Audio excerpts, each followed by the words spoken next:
Hello friends, welcome back to my channel. তোমরা কেমন আছো? আমি ভালো আছি। তোমাদের জন্য নতুন আরেকটা ব্লগ ভিডিও নিয়ে চলে এসেছি। তো আজকের ব্লগে তোমাদের অনেক অনেক স্বাগত জানিয়ে আমি আমার ব্লগটা শুরু করছি। তো আজ হচ্ছে রবিবার, তো আজ হচ্ছে সবার ছুটির দিন, আর আমাদের কোনো ছুটি নেই। তো আজকের দিনেই বেশি কাজ থাকে। তো দেখো, সকালবেলা উঠেই আমি প্রায় উঠেছি 8:30 নাগাদ। তখন দেখছি যে আমাদের মানে ঘরে হচ্ছে দুজন এসছে। তো একটা হচ্ছে আমার দিদা শাশুড়ি এসছে, আর একটা হচ্ছে আমাদের হচ্ছে গুরু ভাই তো হচ্ছে এসেছে। তো আমি মুখ ধুয়ে বাসি কাপড় চেঞ্জ করে তো এই যে চা বানাতে চলে এসেছি এখন। তো সকালবেলা উঠেই দেখলাম মানে আমি একটু লেট করেই উঠি, তার জন্য আমি ঘুম থেকেই উঠেই দেখেছি যে চলে এসছে। তো আমি যখন ঘর থেকে বেরোচ্ছি তখন দেখলাম দিদা শাশুড়ি ঢুকছে। তো আজকে সারাদিন এখানে খাওয়া দাওয়ার নেমন্তন্ন রইল। দিদা দাদুর মা বলে দিল, তো এখানেই রান্নাবান্না করব সব। তারপর হচ্ছে আমি সবাইকে চা দিয়ে এদিকে একটু বেলা হয়েছে, তখন আমি ঘর মুছতে চলে এসেছি। তো এই যে ঘর মুছতে চলে এসেছি, ঘরটা মুছে নিচ্ছি। আর ওই দেখো পটিটা ঘরে নিয়ে এসে রেখেছি। কেন বলো তো, ছেলে বারবার করে রাতে পটি করে, তো ওর পেটটা খারাপ হয়েছিল, তোমাদেরকে বলেছিলাম। সে কারণে আমি ঘরে পটিটা নিয়ে এসে রেখেছি। তো তারপর আমার গোটা ঘরটা মোছা হয়ে গেল। এইদিকে আমি বারান্দাটাও মুছে নিচ্ছি। তো এটা না সকাল সকাল মুছলে আমার ঘরটা আবার নোংরা হয়ে যায়। আর আজকে লোকজন আসবে, মানে দিদা এসছে, দাদু আসবে এরপর। তো আজকে আমি ওর জন্য সকাল সকাল ঘরটা মুছে নিচ্ছি। তো হচ্ছে এই যে মুছলেও কিন্তু আমার ঘর একটু পর নোংরা হয়ে যাবে। আবার যদি মুছি তাহলেও তার একটু পরেও আবার নোংরা হয়ে যাবে। কেন জানি না, আমার সাথেই এরকম হয় বাবা। তো ওই দেখো সাইডে দাদু বসে আছে, এদিকে দেখো আমি। তারপর ওই দেখো বাসি হচ্ছে বাসনগুলো ধোয়া হয়নি এখনও। এই যে আমি এখন বসলাম, মেজে ধুয়ে নিয়ে যাব ঘরে। তো আগেই চাটা করে দিলাম, গ্যাস ট্যাস মুছে ওইদিকে। তো তারপর হচ্ছে এদিকে শাশুড়ি মা দুটো কাপ ধুয়ে নিয়ে গেছিলো। আমার সন্ধেবেলার পর থেকে আর বাসন ধোয়াই হয় না। কেন বলো তো, এদিকটা হচ্ছে আসতে আমার ভয় লাগে। এদিকটা যে ওই আমার বাঁ হাতের দিকে, ওই দিকটা আমাদের পাঁচিলের পেছনটাতে ওই দিকটা একটা বাগান আছে। তো ওই বাগানটাতে একটা ঘর আছে পুরনো। তো ওইটা মনে পড়লে আমার ভয় লাগে। তো এ কারণে আমি হচ্ছে কাউকে ছাড়া আসি না। যদিও রাত্রিরে বাসন মাজি, আমার বর বসে থাকে, তারপর আমি বাসনটা মাজি। তো এই যে মাজা হয়ে গেছে এখন। বাসনগুলো বাইরেই ওই মোটরের ওপরে একটা স্ল্যাব রাখা আছে, ওটার উপরে আমি বাসনগুলো রেখে চলে আসি। তারপর এই দিকটা এই যে ধুইয়ে নিচ্ছি। এই যে ধুয়ে নিয়ে তারপর হচ্ছে জলগুলো ভরে নিচ্ছি এক এক করে বোতলে। তো বোতলগুলোও সব ফাঁকা হয়ে গেছিলো। আর এটা বাজে প্রায় 9টা সাড়ে 9টার মতো তখন। আর আজকে ভাতটা একটু লেট করেই বসানো হয়েছে। কেন বলো তো, কালকের ভাত একটু বেশি ছিল, তো সেই ভাতটা জল দেয়া আছে, সবার হয়ে যাবে সেটা। একটু না অনেকটাই বেশি ছিল। তো তারপর এই যে আমার বাসি কাজ সব হয়ে গেছে, কিন্তু বিছানা গোছানো হয়নি। কেন বলো তো, আমার ছেলেও, ওই দেখো আমার ছেলের পা দেখা যাচ্ছে, ও এখনও শুয়ে আছে। ও শুয়ে আছে কারণ কি, ওর হচ্ছে শরীরটা ভালো না, ও ঘুমোচ্ছে না। কিন্তু ও ঘুম থেকে উঠেই অন্যদিন বাইরে চলে যায়, কিন্তু আজকে যাচ্ছে না। বললো মা একটু ফোন দেখবো নিয়ে। আমিও দিলাম, বললাম থাক, কান্নাকাটি করবে ফালতু, এর জন্য দিলাম। ওখানে শুয়ে শুয়ে ও একটু ফোন দেখছিল, আর আমি ওকে রেখে এখন যাব দোকানে। তো দুটো জিনিস আনতে যাচ্ছিলাম। তো সার্ফ আর কি বেশ যেন নিয়ে আসলাম, আমার ঠিক মনে পড়ছে না। আর আজকে রান্না হবে হচ্ছে এই যে শাক ভাজা করব, আর হচ্ছে এই যে এটা হচ্ছে সব সবজি দিয়ে একটা সবজি হবে, আর এই যে ওটা কেন্দুলি আর হচ্ছে পটল দিয়ে করব ভাজা, আর এখানে মাছের ঝোল হবে। তো এই যে আমার অনেক কাজকর্ম হয়েও গেছে প্রায় সব।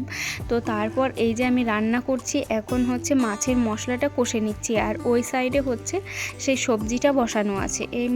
এই যে মাছের মশলাটা কষিয়ে এখন আমি হচ্ছে একটু জল দিয়ে দিলাম। এটা একটু ফুটে উঠলেই মাছটা আমি দিয়ে দেবো। আর মাছ আমি ভাজা রেখেছি 2-1 পিস বেশি। কেন বলো তো, তো ছেলে ওগুলো ছেলেকে দুপুরে একটা দেবো, রাত্রিরে একটা দেবো, এই ভেবে আমি দুটো মাছ ভাজা রেখেছিলাম, আর যা ছিল সব ঝোলে দিয়ে দিয়েছি। আর আমি তো মাছ খাই না, তো সে কারণে আমি সব ঝোলেই দিয়ে দিয়েছি। আর যদি পেঁয়াজ দিয়ে করতাম বা মশলা দিয়ে করতাম তাহলে আমি একটু খেতাম। তো এই যে এই সাইডে দেখো ওই মানে সবজিটা বসিয়েছি, ওটা একটু এখন নাড়িয়ে দিচ্ছি, আর দেখছিলাম যে সেদ্ধ হয়েছে নাকি। তো হচ্ছে দেখলাম সেদ্ধ হয়নি। তারপর আমি ভাবলাম ঘরটা একটু আগে আগে মোছা হয়ে গেছে, সেই কারণে আমি হচ্ছে এই দিকটা এখন ঝাড় দিয়ে নিচ্ছি।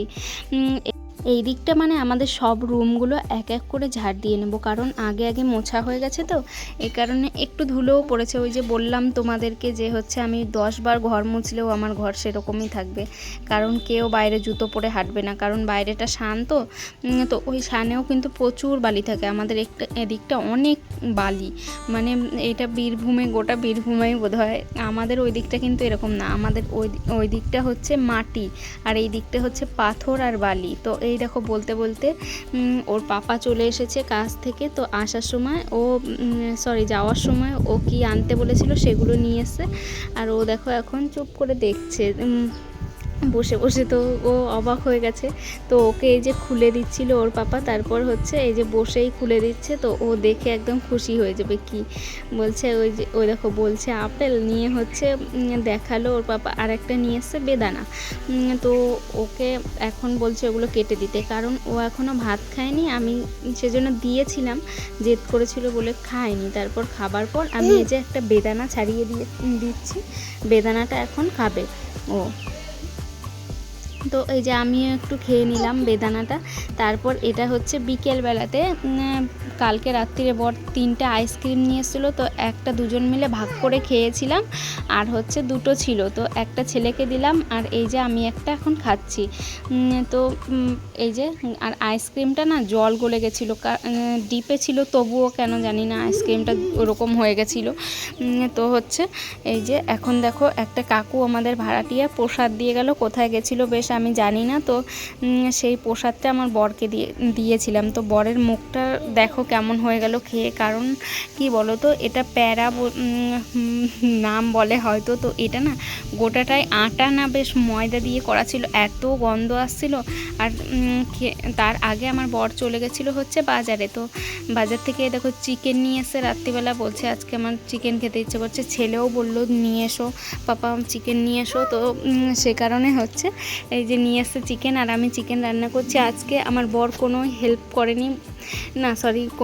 করেনি বললে হবে না। তো ও এই যে পেঁয়াজটা কেটে দিয়েছে, আর ওদের জন্য, শাশুড়ি আর শ্বশুরের জন্য হচ্ছে করব আলু পোস্ত। তো আলুটাও কেটে দিয়েছে, তো আমি সব করেছি। তারপর পেঁয়াজটা কাটতে আমার ভালো লাগে না, এ কারণে ওকে বললাম, ওকে দিয়েই আমি পেঁয়াজটা কাটাই। ও যদি বাড়িতে থাকে যে কোনো কিছু করলে আমি বলি পেঁয়াজটা তুমি কেটে দাও। তারপর এই যে মেখে নিলাম নুন, হলুদ, তেল, এগুলো সব যা যা মশলা লাগে, রেগুলার যে মশলা হয় সেগুলোই আমি দিয়ে তারপর হচ্ছে মেখে নেব। আর ওই দিকটা হচ্ছে আলু ভাজা বসিয়েছি। তো গোটা আলু দিয়েছি, ছোট আলু তো এগুলো, এর জন্য গোটাই রেখেছি। আর আলুটা একটু বেশি ভাজা হয়ে গেছে, কিন্তু খেতে টেস্ট হয়েছিল। আর এরকম মেখে করলে আমার বর ভালো খায়, কিন্তু হচ্ছে মেখে যদি রেখে দিই রেস্টে, তারপর চিকেনটা আর করলে আরও একটু ভালো হয়। তো আজকেও অনেক টেস্ট হয়েছিল, কিন্তু হচ্ছে এই যে মেখে রাখলে একটু ভালো হয়। তো আজকে টাইম ছিল না, সে কারণে আমি মেখে রাখতে পারিনি। আর এখন কটা বাজে বলো তো, 9:30 বেজে গেছে আমার হচ্ছে সব গোছাতে রান্নার জিনিস। তো এই যে এখন আমি ওইদিকে তেল ছিল বলে ফোড়নটাও দিয়ে দিচ্ছি। তো ফোড়নে দিলাম হচ্ছে জিরে আর হচ্ছে লঙ্কা, তেজপাতা আনতে গেছিলাম, 1 কৌটো তেজপাতা ছিল। এবার তেজপাতাটা আমার শাশুড়িমা কোথায় রেখেছে আমি খুঁজে পাচ্ছি না। তো ওই দেখো খুঁজে এলাম, ওইখানে লাল একটা কৌটো আছে, তো ওটাতে ছিল। এখন ব্যাগেও দেখলাম, ব্যাগেও নেই। তো আমার শাশুড়িমা বাড়িতেও ছিল না, পাশের বাড়িতে ছিল। আমি বললাম থাক, আর যাবো না জিজ্ঞেস করতে, তো যা আছে ওটা দিয়েই করি। তো হচ্ছে এই যে দেখো এখন মেখে নিচ্ছি চিকেনটা। তো আজকে চিকেনটাও অনেক ভালো ছিল, তেল ভাব ছিল। আর এই দোকান থেকে, যে দোকান থেকে আমরা আনি, সে দোকানের চিকেনটা একটু ভালোই হয়, আর অন্য দোকান থেকে আনলে আমাদের পোষায় না সেরকম।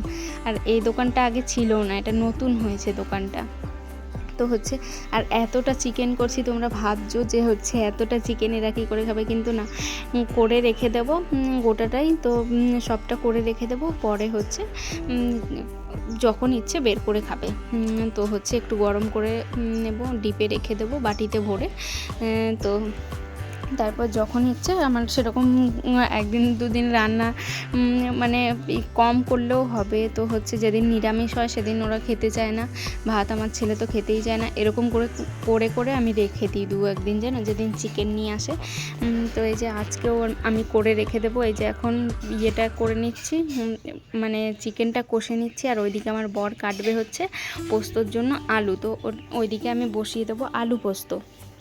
তো আলু পোস্তটা কুকারে বসাবো, কেন বলো তো, কড়াইয়ে বসালে হচ্ছে এই মানে চিকেনের ইয়েটা ছিটে যাবে, তো হচ্ছে ওর জন্য হচ্ছে আমি কুকারে করে বসাবো। আর এই যে আমরা দেখো খেতে বসে পড়েছি, ঝালটা অনেকটা বেশি হয়ে গেছে। টাটা, আজকের মতো এটুকুই।